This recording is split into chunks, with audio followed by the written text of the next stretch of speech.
이번 시간에는 이종섭 전 국방장관 이분의 사주를 한번 풀어보도록 하겠습니다. 이분은 작년 가을 무렵에 공수처에서 입건되어서 어, 그 수사를 받고 있는 피의자였죠. 피의자 신분이었고 그로 인해서 출국 금지가 되어 있는 상태, 그 상태에 놓여 있었는데 최근에 이분이 이제 호주 대사로 임명이 돼서 엊그저께 몰래 이렇게 출국을 했습니다. 이분이. 그래서 오늘은 이분의 사주를 지금 한번 풀어보고 그다음에 언제쯤 이분이 정식으로 어떤 사법적인 조치를 받게 되느냐 또는 사법적인 처벌을 받을 것인가 하는 장래의 운명에 대해서 한번 풀어보도록 하겠습니다. 먼저 이종섭 전 국방장관은 지금 이 시는 제가 임의로 제가 추정을 해서 넣었어요. 임의로 제가 추정한 시라서 원래 시를 제가 모르는 상태고 경자년 갑신월 경진일 여기까지는 대체적으로 맞는 것 같아서 그대로 사용을 하되 요 병자시라는 것은 제가 임의로 정했습니다. 왜 임의로 정했냐면은 제가 임의로 추정한 것이에요. 이 시간은 임의 추정 시간인데 그 추정한 근거가 여기에는 이 양력들을 대입해서 봤을 때 병자시가 아니라면은 병술시가 될 가능성이 매우 높습니다. 이분이 이제 직업도 직업 군인으로서 이 평관칠사를 사용할 수 있는 그런 구조의 직업을 가지고 있었거든요. 그렇기 때문에 병자시가 아니라면은 병술시가 될 가능성이 매우 높다 이렇게 봤습니다. 왜 그러냐? 그렇게 판단하는 근거는 여기에 이제 이 사람 일생에서 중요한 사건들이 쭉 있었던 해들이에요. 그 해들을 여기서 다 역산으로 집어넣어서 제가 봤을 때 지금 여기가 병자나 병술이 아니라면은 이때에 뭐 별을 단다든가 소장이 된다든가 중장이 된다 국방장관이 된다든가 하는 것이 좀 어렵지 않을까 이렇게 봤어요. 그래서 이분은 제가 보통은 이제 시를 모를 때 그 시에 대해서 제가 공란으로 두고 추정을 했는데 병자시가 아니면 병술시일 거라는 거의 상당한 확신을 제가 가지게 됐어요. 그래서 제가 임의로 추정했지만 일단 병자시로 두고 이 사주를 감명을 해보기로 하겠습니다. 다만 이제 그 전에 제가 하나 더 말씀을 드리자면 이분이 병자시나 병술시가 아닐 수도 있어요. 병자시나 병술시가 아닐 때는 어떤 시가 올 수 있느냐 하면은 무진시가 올 수 있고요.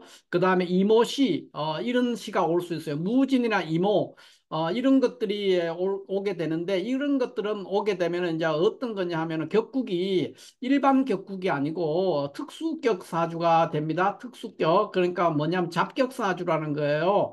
잡격 중에서 정남차격이라는 게 있어요. 정남차격.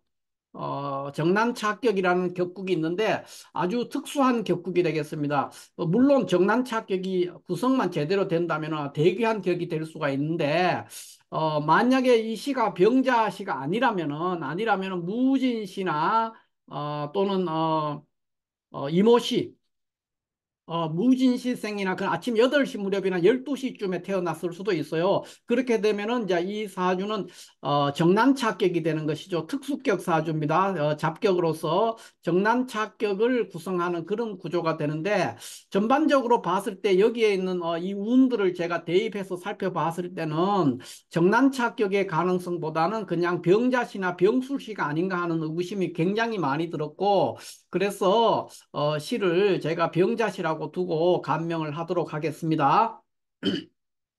자, 이 사주는 신월의 경금인데 이제 걸록격이죠. 근데 경금이 투관을 했고 지지에서 신자진 또 이렇게도 신자진을 합을 하죠. 그래서 신자진 수국이 완벽하게 이루어지게 됩니다. 수국이. 그래서 경금이 이제 월급격이죠. 이제 걸록격이라고도 하고 월급격이라고도 하는데 이 사주는 월급격이라고 해도 되고 걸록격이다 이렇게 표현해도 되겠습니다. 두 개 다 같은 말이에요.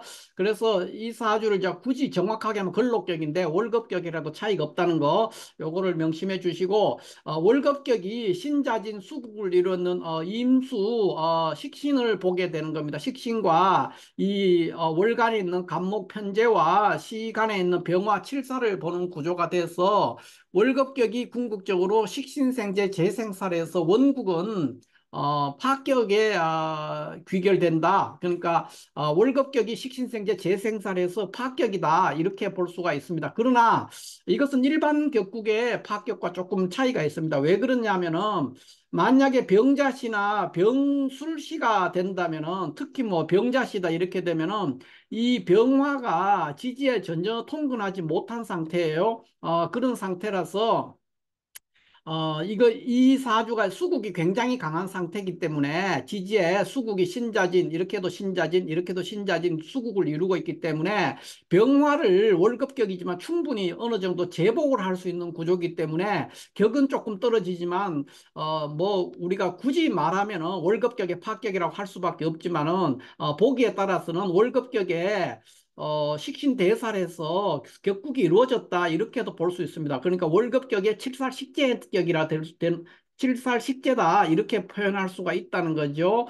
그래서 이거는 이제 보는 데 따라서 조금 차이가 생길 수 있는데 정확하게 표현하면 월급격에서 식신과 재와 살을 보는 그런 구조가 되기 때문에 월급격의 식신생재 재생살로 파격이다 이렇게 볼 수가 있고요.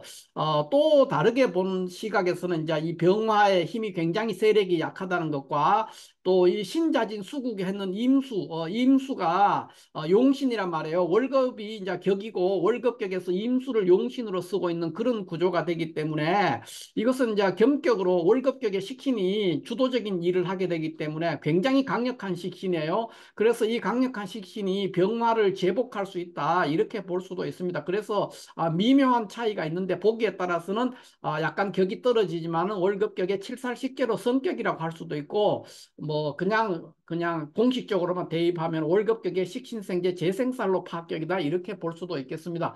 어느 경우나 완벽한 월급격이 격국이 이루어지진 않았고 다소 흠이 있거나 또는 이제 격이 떨어져 있는 그런 상태로 월급격이 이루어져 있다 이렇게 볼 수가 있겠습니다.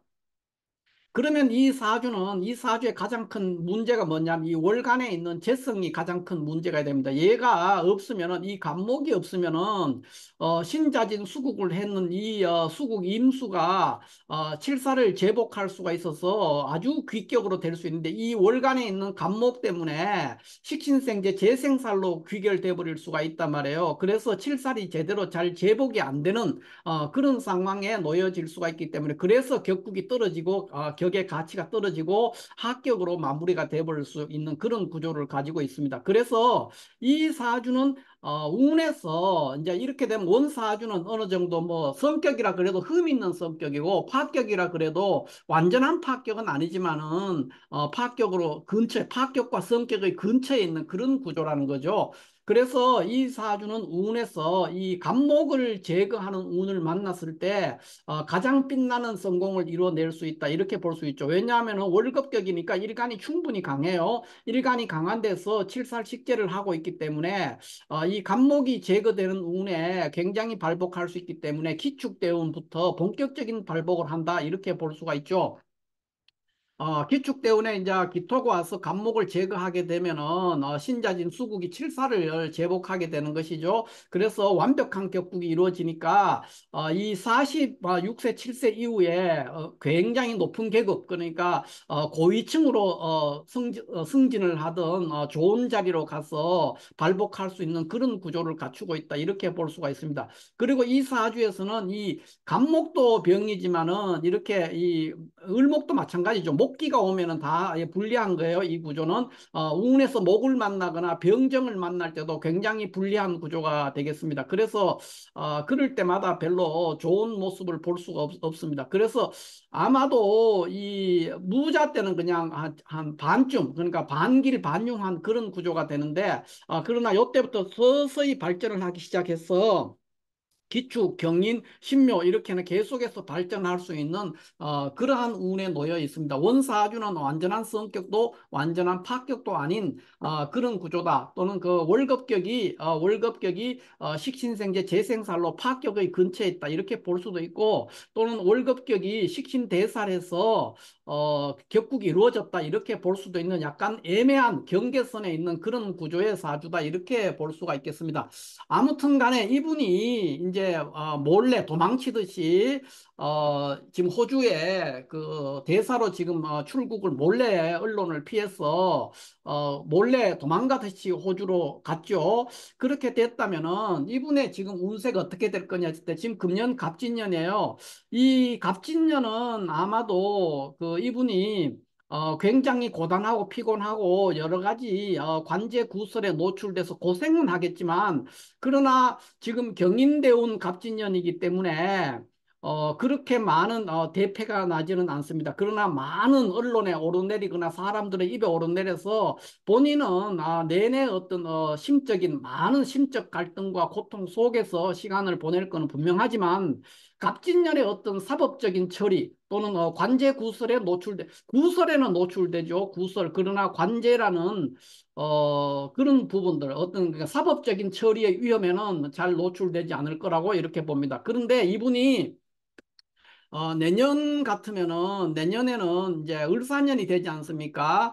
을사년이 될 것 같으면 이제 상황이 달라집니다. 을목이 와서 이 경금을 합가하는 그런 부분은 있지만은 다시 한번 직업적인 변천이 일어날 수밖에 없는 그런 구조가 돼서 아마 내년 중에 어떤 일이 벌어지든지 간에 귀국을 해야 될 겁니다. 그 자리에서 계속 머무를 수는 없어요. 그러니까 금년에는 많은 고생과 구설수와 이런 것들에서 사람들의 입에 오르내리면서 마음고생도 많이 하고 굉장히 불편한 시간을 보내지만은 직접적인 사법 처리 이런 대상이 되지는 않을 것 같고요. 내년 을사년이 됐을 때는 일단 그 자리에 있지는 못해요. 그러니까 호주 대사 자리에서 물러나서 귀국을 아마 해야 될 겁니다. 내년을 보고 있어요. 을사년이 되고 실질적인 사법적인 처리는 아마 2026년이 되겠습니다. 2026년이면은 병오년이 되는데 이 해는 이제 병화 7살이 다시 운에 쏴서 재생살로 완벽하게 일이 벌어지게 돼요. 그리고 지지의 신자진 수국을 이루는데 오화가 와서 이 수가 화가 수화상쟁 그러니까 그런 상황이 벌어지는 거기 때문에 아마도 2026년 상반기 중에 사법 처리될 가능성이 매우 높습니다. 하반기에 들어가면 또 조금 달라져요. 하반기에 들어가면은 상황이 그래도 많이 호전되기 때문에 좀 덜한데, 상반기에는 여전히 경인대운에 놓여 있는 상태이기 때문에 경인대운의 병원년이 됩니다. 경인대운 병원년이 2026년이니까 이 해는 상반기 중에 아마 그러니까 2025년에 귀국을 해가지고 수사를 받거나 본격적인 수사를 받거나 이렇게 해서 또는 최소한 2025년은 그 호주 대사직에서 사임할 수밖에 없는 상황에 놓일 겁니다. 그래서 사임해서 2026년에는 병원년 상반기라고 보여지는데 이 상반기에는 사법 처리 대상이 될 가능성이 매우 높습니다. 병원년을 쉽게 넘기기가 쉽지가 않다 이렇게 볼 수가 있죠. 그 후에 이제 그 시간을 조금 지낸다면은 그 후에는 뭐 그렇게 어려운 시간들은 없습니다. 전체적으로 대운들이 잘 들어오고 있어서 잠시 사법 처리될 가능성이 매우 높다. 그러니까 이분이 몰래 도망치듯이 갔지만 결국은 2025년에는 귀국해야 될 것이고 갑진년에는 온갖 구설수와 마음고생을 하는 중에 직접적인 사법 처리 대상에 노출되지는 않을 것이다. 이렇게 볼 수가 있겠습니다. 자, 이 정도로 해서 이종섭 전 국방장관의 사주풀이를 대충 마무리를 하고요. 잠시 제가 이제 이 오른쪽에 이런 부분을 조금 정리를 한번 해봤는데, 이게 이제 우리가 최근에 많이 유행하는 말이 약속 대련이다 또는 뭐 헐리우드 액션이다 이런 말을 많이 한단 말이에요. 그런 거 많이 했을 때, 우리가 보통 이 약속 대련 또는 뭐 헐리우드 액션도 이거 비슷한 거죠. 그런데 조금 다르죠. 다르지만 비슷할 때도 있죠. 그래서 이 영화를 찍을 때는 헐리우드 액션이 약속 대련과 거의 비슷하죠. 그래서 이 약속 대련에서 가장 약속 대련이 가장 완벽하게 이루어지는 것이 프로레슬링이 아닌가 싶어요. 프로레슬링. 그래서 프로레슬링이 우리가 볼 때는 굉장히 위험하게 높은 데서 뛰어내려서 사람을 가격하고 이렇게 해도 별로 다치지 않아요. 물론 선수들이 많은 훈련을 해가 있는 상태이긴 하지만 그런 고도로 훈련된 프로들만이 약속 대련을 할 수 있어요. 그러니까 아마추어들이 함부로 약속해가 약속 대련하면은 뭐 연장을 서서 하거나 이렇게 할 때 의도치 않게 실수로 상대방을 다치게 하거나 큰 재앙으로 연결돼 버릴 수가 있기 때문에 아마추어들은 이런 약속 대련을 하면 안 돼요. 그러니까 이런 것들은 꼭 운동 같은 분야, 영화 같은 분야만 있는 것이 아니고 정치권에도 마찬가지라는 거죠. 정치권에서도 약속 대련을 할 때가 있죠. 그런데 그렇게 할 때도 고도로 그러니까 쉽게 말해서 정치 구단들끼리는 약속 대련을 할 수가 있죠. 그래서 국민들한테 뭔가 쇼도 하고 보여주기 어떤 행동들을 해가지고 성공적으로 여론을 조성하고 이런 걸 할 수가 있는데 아마추어들 그러니까 어설픈 얼치기 정치인이 함부로 약속 대련을 하게 되면은 항상 그게 실수가 딸려서 들통이 나고 더 많은 비난을 받거나 계획이 다 수포로 돌아가거나 상황이 악화되는 현상을 목격할 수가 있겠습니다. 그래서 아무나 운동도 마찬가지고 영화도 마찬가지고 레슬링도 마찬가지고 이런 모든 것에서 약속 대련을 할 수 있는 거 쉽게 말해서 우리가 짜고 치는 고수톱이잖아요. 이걸 할 때는 쉽게 말해 타짜 같은 어떤 전문가들 또는 프로들만이 이런 약속 대련을 할 수가 있어요. 근데 아마추어들이 뭐 그냥 어설프게 약속대를 하면은 다치거나 뽀록 나거나 그러니까 들통이 나서 곤란한 처지에 놓여질 수가 있고 상황이 더 악화될 수 있다 이렇게 볼 수가 있습니다. 그러면은 우리가 이 정치권을 상대로 해서 한번 봤을 때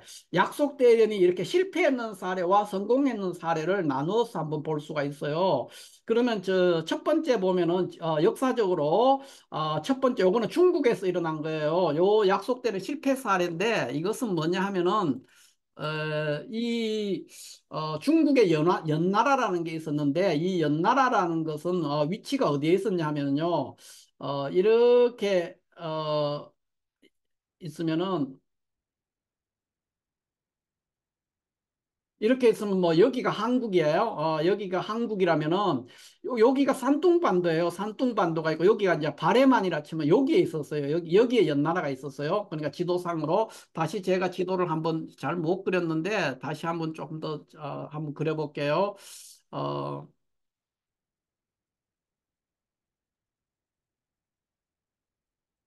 이게 좀 이게 좀 안 좋네. 어,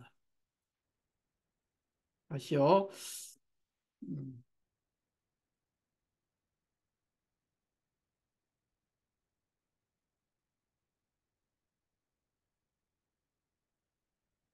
이렇게 돼 있으면 여기가 한국이에요, 한국. 그리고 여기가 바레만이에요. 바레만이고 여기가 연나라가 있었어요. 이쯤에. 그리고 여기는 산둥반도예요. 중국의 산둥반. 여기에 이제 제나라라는 게 있었어요. 그래서 이 연나라는 언제 생긴 나라냐 하면은 주나라 무왕이죠. 주나라 무왕이 1046년인가? 이때쯤에 그 은나라를 멸망시켰어요. 주무왕이 은나라를 멸망시키고 난 다음에 자기 그 문왕의 아들이 100명이었어요. 아버지가 무왕의 아버지가 문왕인데 이 문왕의 아들이 100명쯤 있었는데 그중에 동생 중에 한 명이 썩이라는 사람이 있어요. 그 사람을 여기에 연나라가 지금 우리 한반도만큼 큰 땅이에요. 땅덩어리가 이렇게 큰데 여기다가 분봉한 거죠. 그러니까 영주로 한 제후국으로 봉해서 여기다 보냈어요. 그 후손이에요. 그 후손이 연나라인데 역사적으로 그러니까 은나라가 그러니까 주나라가 성립됐을 때하고 같은 역사를 하니까 한 800년 정도 주나라가 망하고 난 후까지도 있어가 마지막에 언제 이 연나라가 망했냐면은 진시황에 의해서 망했단 말이에요. 진시황이 BC 기원전 이게 이제 기원전 1046년쯤에 그러니까 기원전 200 언제죠? 215년? 이쯤에 215년쯤에 220년인가요? 이쯤에 진시황이 통일을 했지 않습니까? 그러니까 기원전 3세기죠. 3세기 때 통일을 했는데 그 진시황에 의해서 망했기 때문에 한 800년 정도 존속한 나라죠. 그러니까 굉장히 큰 나라고 유서 깊은 나라입니다. 이 연나라의 왕이 쾌예요, 쾌. 이 쾌라는 이름을 가지고 있는 왕이었어요. 연나라 왕. 연왕쾌가 있고 그다음에 그 이 연나라에 승상에 해당되는 상국이죠. 상국이었는데 승상에 해당되는 사람 이름이 이렇게 자지예요. 이름이 조금 특이하긴 한데 이렇게 이제 있었는데 이 연나라 왕쾌라는 사람이 좀 허황된 사람이라서 그러니까 허영심에 불타고 이래서 계속해서 그 요임금처럼 중국에서는 가장 성군을 요임금과 순임금을 치지 않습니까? 전설적인 인물이에요. 요나 순이라는 것은 실존했는 사람이 아니고 전설 쪽에 있는 신화적인 인물인데 이런 요임금을 이제 본받고 싶어 했어요. 그러니까 자기가 요임금과 같다는 것을 칭송을 듣고 싶어서 굉장히 고심을 하고 있으니까 이 자지라는 사람의 어떤 부하인 농모수라는 사람이 있어요. 농모수. 이 농모수라는 사람이 연왕에게 이 자지승상한테 왕위를 선양하면은 자지가 그걸 받지 않을 거예요. 그러니까 보통 요임금이 그 허유라는 당대에 허유라는 사람이 있었어요. 허유라는 사람이 있었는데 이 허유라는 사람에게 세 번 왕위를 허유에게 물려주려고 해서 허유라는 사람이 굉장히 덕망이 높아가지고 물려주려고 허유가 세 번이나 거절하고 마지막에는 그 강가에 가서 귀를 그런 소리 듣고 싶지 않다 해서 강가에 가서 귀를 막 씻고 했는 그런 전설이 있죠.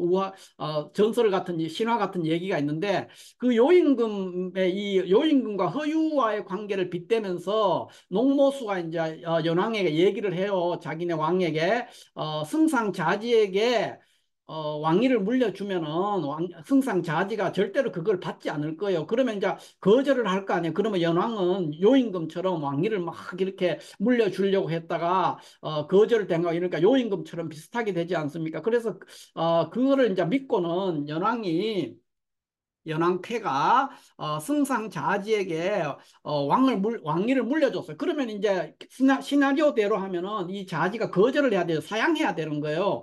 보통 역사적으로 보면은 왕위가 선양할 때는 한 세 번 정도의 사양을 하지 않습니까? 거절하고 아니라고 이렇게 막 얘기한다면 그리고 마지못해서 받는 것처럼 해야 되는데 연왕이 왕위를 물려주겠다고 자지에게 얘기하니까 자지가 세 번 거절하는 게 아니고 그 자리에서 내가 하겠습니다. 이렇게 돼버린 거예요. 그래서 그날부로 연왕은 왕의 자리에서 내려와서 이 자기 승상 밑에 있는 신하가 돼버린 거예요. 이 사건이 생겨가지고 이 사건으로 인해서 그 후유증으로 인해서 물론 그 후에 조금 더 발전도 하긴 했지만은 연나라가 몰락하게 된 하나의 계기가 됐죠. 그때가 이제 BC 314년이 되겠습니다. 314년의 마지막에 연왕쾌는 그런 이제 혼란이 일어나게 되니까 아까 저 여기에 어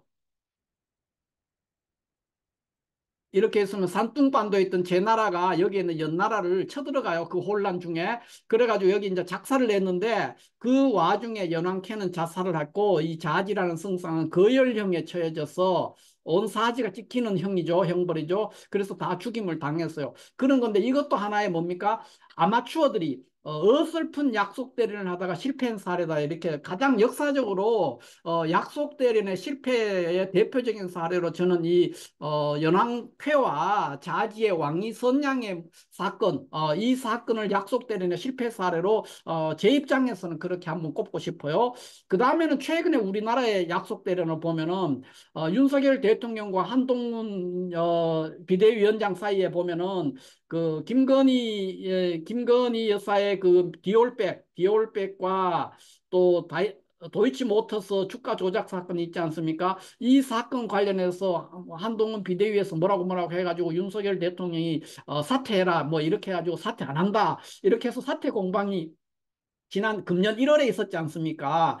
그때도 보면은 뭐 약속 대련이다 아니다 뭐 반란이다 항명이다 약속 대련 여러 말이 있었는데 그것이 뭐 반란이었던 항명이었던 약속 대련이었던 간에 굉장히 서툰 아마추어들의 어떤 어설픈 일처리죠. 그런 상황에서 이게 약속 대련이었다면은 아마 지금 또 약속 대련이었다고 믿는 사람들도 많이 있죠. 근데 약속 대련이었다면은 굉장히 어설픈 수다 이렇게 볼 수 있죠. 실패 사례죠. 약속 대련 실패 사례.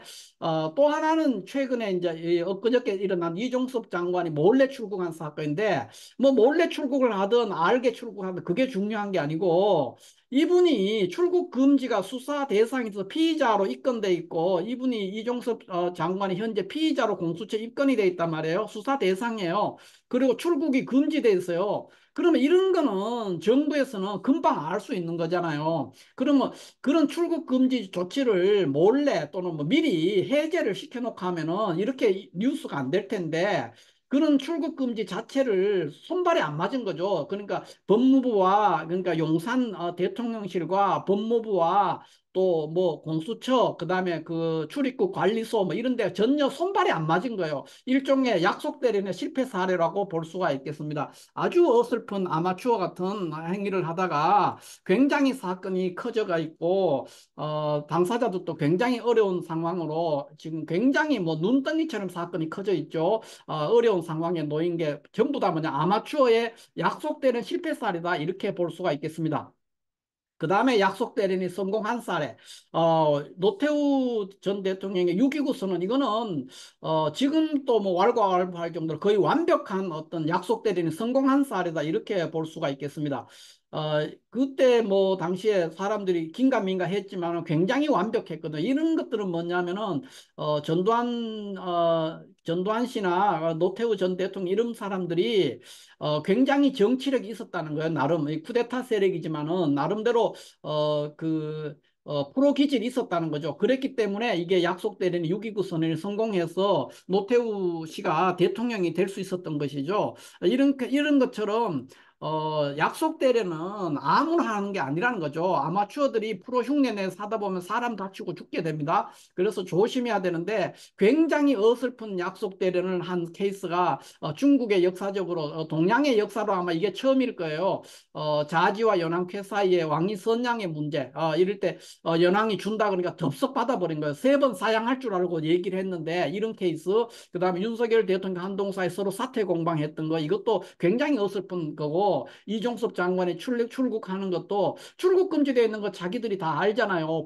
법무부에서도 알 수 있고 출입국 관리소도 알 수 있고 다 알 수 있고 그랬으면은 그거를 몰래 해제를 해놓으면은 그런 문제가 안 생길 거 아니에요. 그래서 나가면 되는데 그때 임박해서 언론에 보도되고 난 후에 그거를 억지로 해제해가지고 출국을 하게 되니까 이렇게 굉장히 사건이 커져서 요즘에 뭐 거의 모든 뉴스가 이종섭 장관의 몰래 출국하고 거의 도망치듯이 가는 그런 사건이 모든 언론을 뒤덮고 있지 않습니까? 이런 것들은 다 어설픈 아마추어들이 함부로 약속 대련을 하고 손발이 안 맞아서 사고가 난 케이스다. 이렇게 볼 수가 있겠습니다. 자, 이렇게 해서 오늘은 이종섭 전 국방장관의 사주와 향후에 운세가 어떻게 될 것인가 하는 것에 대해서 한번 살펴봤습니다. 감사합니다.